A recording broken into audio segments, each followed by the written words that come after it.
जय श्री कृष्णा। राधे राधे। आज है गुरुवार का प्रदोष व्रत। मैं आपको गुरु प्रदोष व्रत की कहानी सुनाती हूँ। जय श्री कृष्णा। राधे राधे। गुरु प्रदोष व्रत वह पावन दिन है जब भोलेनाथ की कृपा और गुरु के आशीर्वाद से भक्तों का जीवन कृतार्थ होता है। यह व्रत हमें भक्ति, धर्म और ज्ञान के मार्ग पर चलने की प्रेरणा देता है, हमारे कर्मों को शुभ फल की ओर अग्रसर करता है। गुरु प्रदोष व्रत के दिन इस दिव्य कथा का श्रवण करने से भक्तों के जीवन के सभी संकट दूर हो जाते हैं। आइए इस मंगलमय कथा को श्रवण करें और भगवान शिव और देव गुरु की कृपा से अपने जीवन को सार्थक बनाएं। प्रेम से बोलिए भोले शंकर भगवान की जय। जय हो गुरुदेव की। एक बार देवराज इंद्र और वृतासुर की सेना में भीषण युद्ध हो गया। देवताओं ने दैत्य सेना को पराजित कर नष्ट कर डाला। यह देखकर वृतासुर अत्यंत क्रोधित होकर स्वयं युद्ध करने को तत्पर हुआ। आसुरी माया से उसने विकराल रूप धारण कर लिया।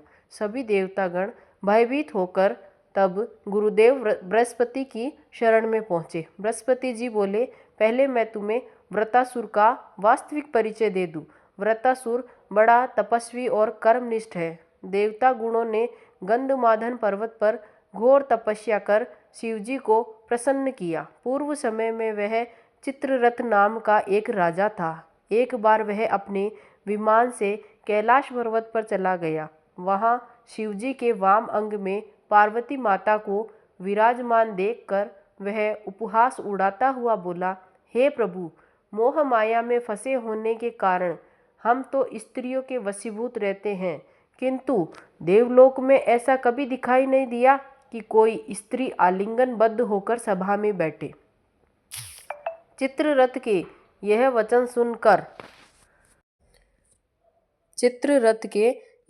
सुनकर सर्वव्यापी भगवान शिव शंकर हंसकर बोले, हे राजन, मेरा यह व्यवहारिक दृष्टिकोण अलग है। मैंने मृत्युदाता कालकूट महाविष का पान किया है, फिर भी तुम साधारण जन की तरह मेरा उपहास उड़ा रहे हो।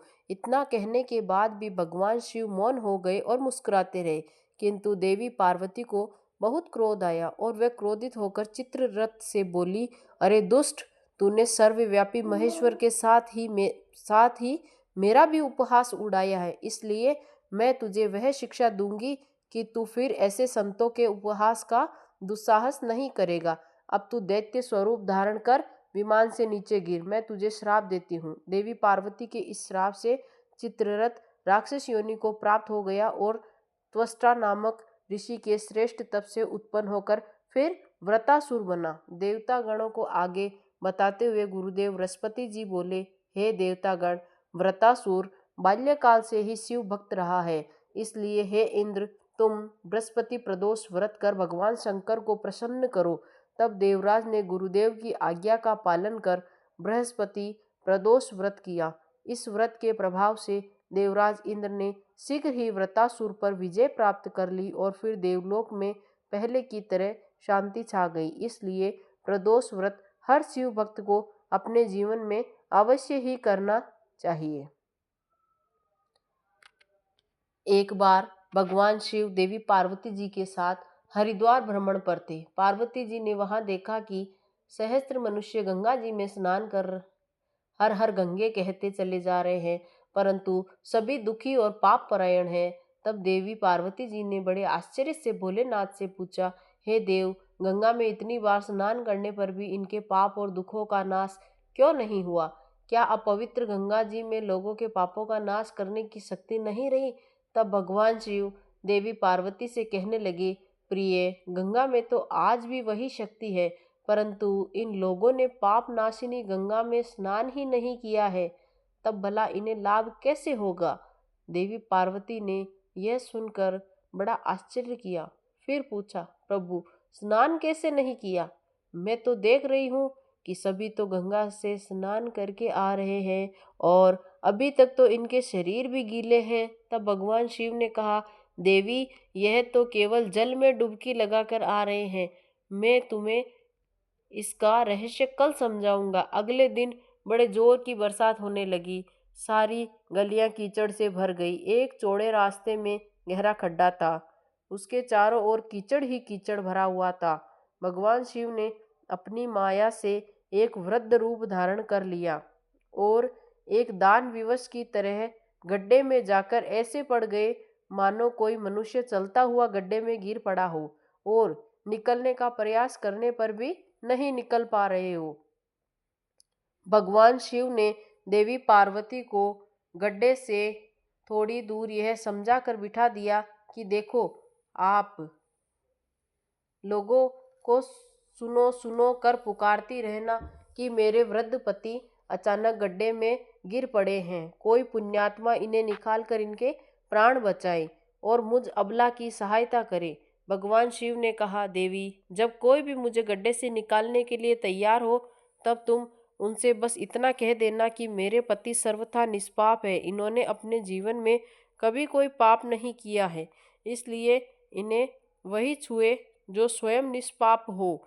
अगर आपने अपने जीवन में एक बार भी कोई भी छोटे से छोटा पाप तक नहीं किया हो तभी मेरे पति को हाथ लगाना, नहीं तो हाथ लगाते ही आप भस्म हो जाएंगे।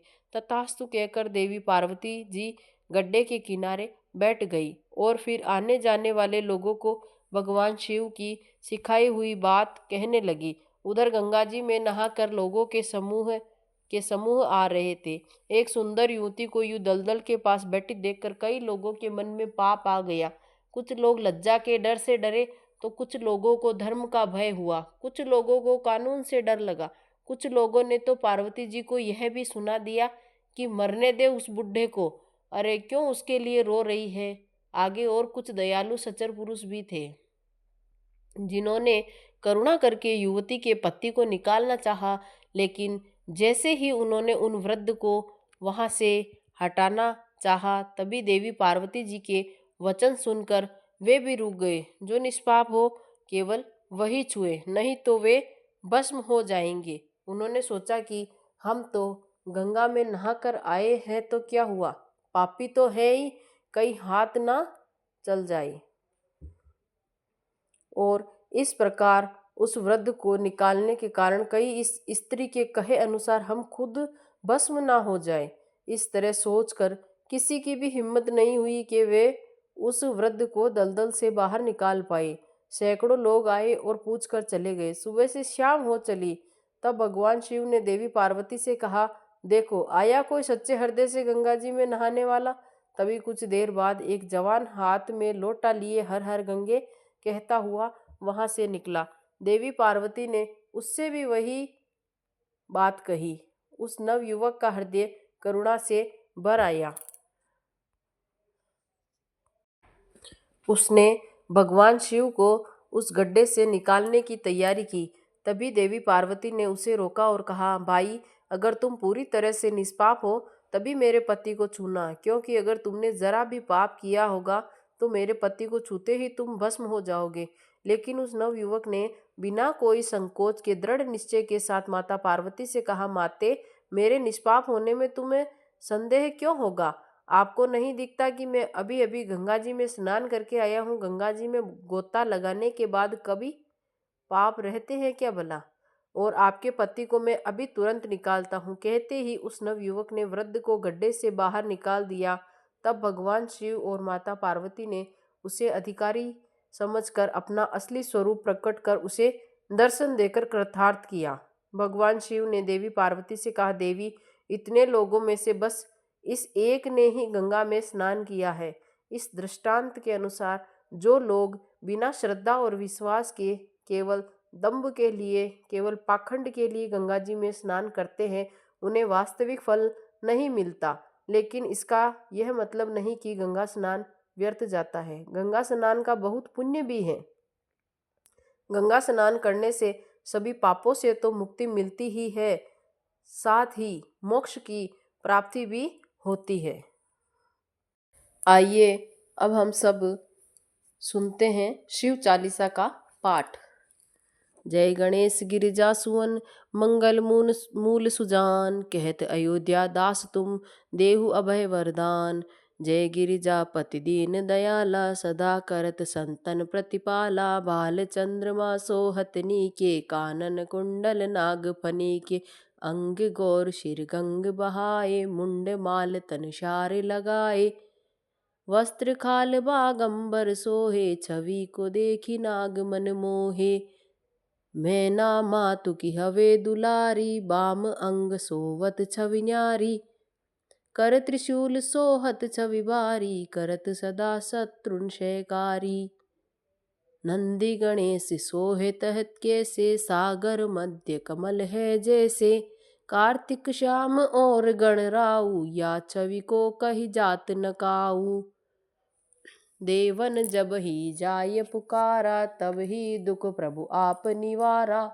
किया उपद्रव तारक भारी, देवन सब मिली तुम ही जुआरी। तुरत षडानन आप पठायहु, लव निमेष मह मार गिरायहु। आप जलंधर असुर सहारा, सुयस तुम्हार विदित संसारा। त्रिपुरासुर सन युद्ध मचाई, सब ही कृपा कर लीन बचाई। किया तपहि भागीरथ बारी, पूरब प्रतिज्ञता सुपुरारी। दानिन मह तुम सम कौ नाई, सेवक स्तुति करत सदाहि।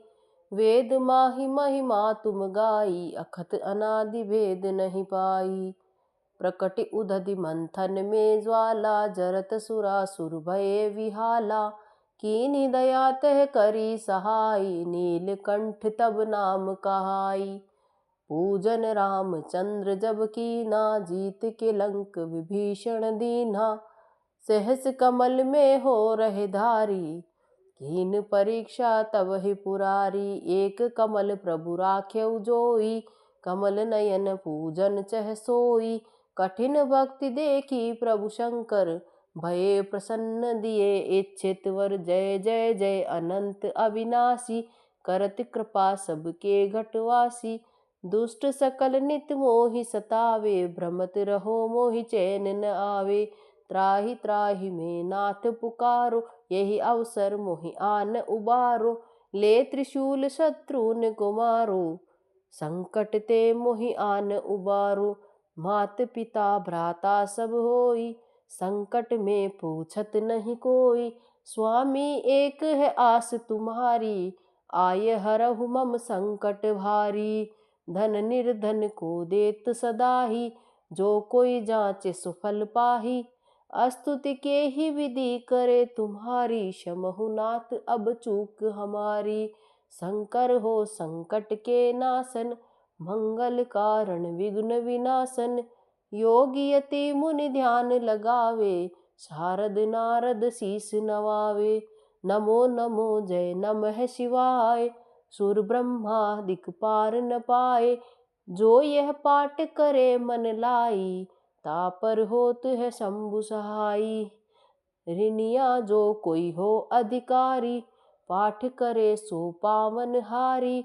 पुत्र होन कर इच्छा जोई, निश्चय शिव प्रसाद ते ही होई। पंडित त्रयोदशी को ल्यावे, ध्यान पूर्वक होम करावे।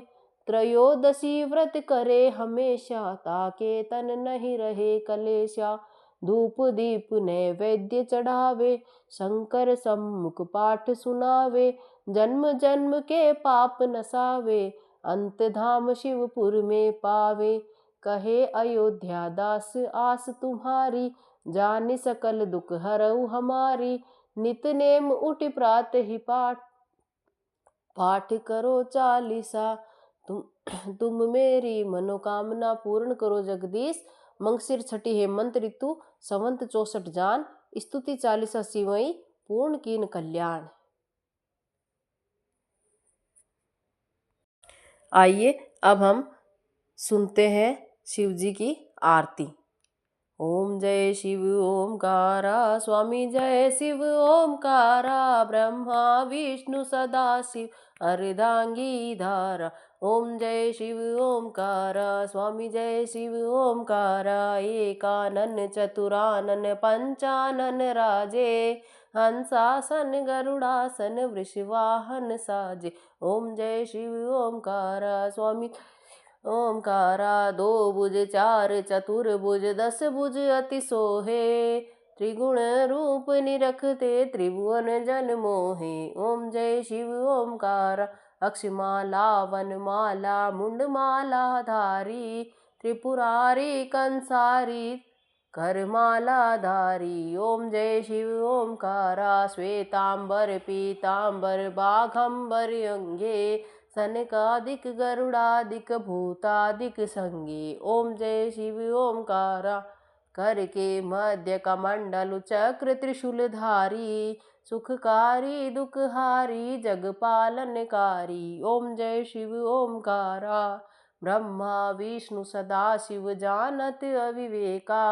मधु कैटभ दो मारे सुर भयहीन करे। ओम जय शिव ओमकारा। लक्ष्मी सावित्री पार्वती संगा। पार्वती अर्धांगी शिव लहरी गंगा। ओम जय शिव ओमकारा। पर्वत सोहे पार्वती शंकर कैलासा। भांग धतूर का भोजन भस्मी में वासा। ओम जय शिव ओमकारा। जटा में गंगा बहत है गल मुंडन माला। गल मुंडन माला। शेष नाग लिपटावत ओढ़त मृग छाला। ओम जय शिव ओमकारा। काशी में विराजे विश्वनाथ नंदी ब्रह्मचारी।